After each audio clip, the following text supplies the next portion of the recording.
की जाएगी वो भ्रष्टाचार का मुद्दा। लेकिन इसकी काट तो उनके पास पहले ही तैयार है। वो तो कह रहे हैं बदले की राजनीति कर रहे हैं। इन्होंने अपनी सारी केंद्रीय एजेंसियों को हमारे पीछे छोड़ रखा है। रोमाना जी, हाँ ठीक है, उनको भाजपा पे विश्वास नहीं है, इस देश की कचहरी पे विश्वास है कि नहीं? अरे भाई, इस देश के ट्रायल कोर्ट, हाई कोर्ट और सुप्रीम कोर्ट ने बार बार ये पाया है कि प्राइमा फेसी एविडेंस एस्टैब्लिश हो गई है आम आदमी पार्टी के लीडर्स के खिलाफ शराब घोटाले में। मनीष सिसोदिया जी की बेल 7 बार रिजेक्ट हुई है। संजय सिंह जी जेल में हैं। सत्येंद्र जैन जी बाहर केवल मेडिकल बेल पर है, वरना मेरिट्स पे नहीं। तो मुझे आप ये बताइए, ईडी जो अपनी जांच कर रही है या सीबीआई जो अपनी जांच कर रही है, वो अपना काम कर रही है और कोर्ट में जो उन्होंने सामने तथ्य रखे उनके तहत कर रही है। इसमें भाजपा का क्या रोल है?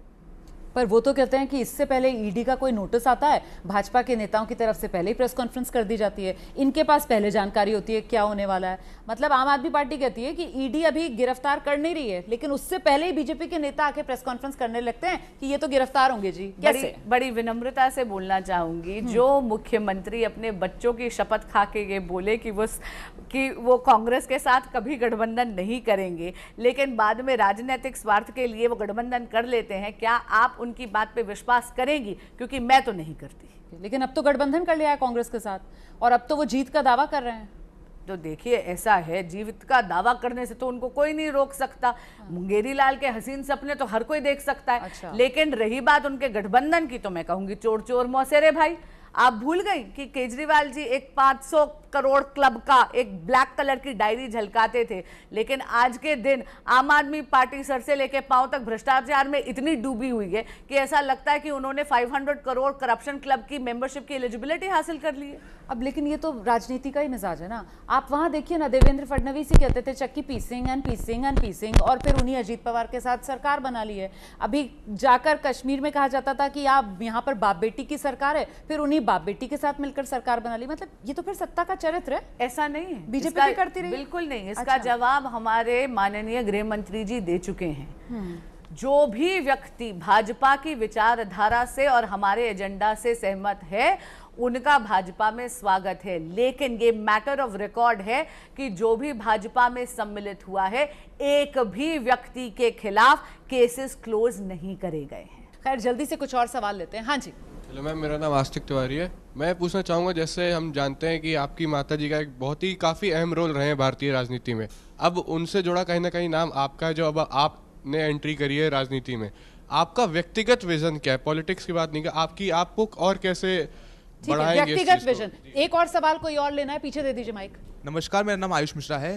न्यायपालिका में इतना समय बिताने के बाद इसमें कई समस्याएं आपने नोटिस करी होंगी, तो आप उसको अपने नज़रिए से कैसे देखती हैं? और एक और बात कि आप हमेशा विदेश से आपने अपनी एजुकेशन कंप्लीट करी है, तो आम आदमी की समस्याएं क्या एक ऐसा इंसान समझ पाएगा जो उनके बीच रहा ही नहीं है? ठीक है, कनेक्ट कैसे बनाएंगी आप? कुल मिलाकर ये सवाल है। आप तो विदेश में पढ़कर आई हैं, और दूसरा व्यक्तिगत विजन आपका।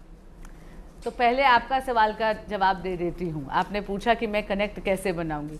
स्कूलिंग मेरी खैर वसंत वाली स्कूल से पढ़ी हुई हूँ, भारतीय हूँ, और मैं इतना आपको बता दूं कि चंद कुछ साल विदेश में पढ़ने लिखने से मेरी भारतीयता फीकी नहीं पड़ गई है।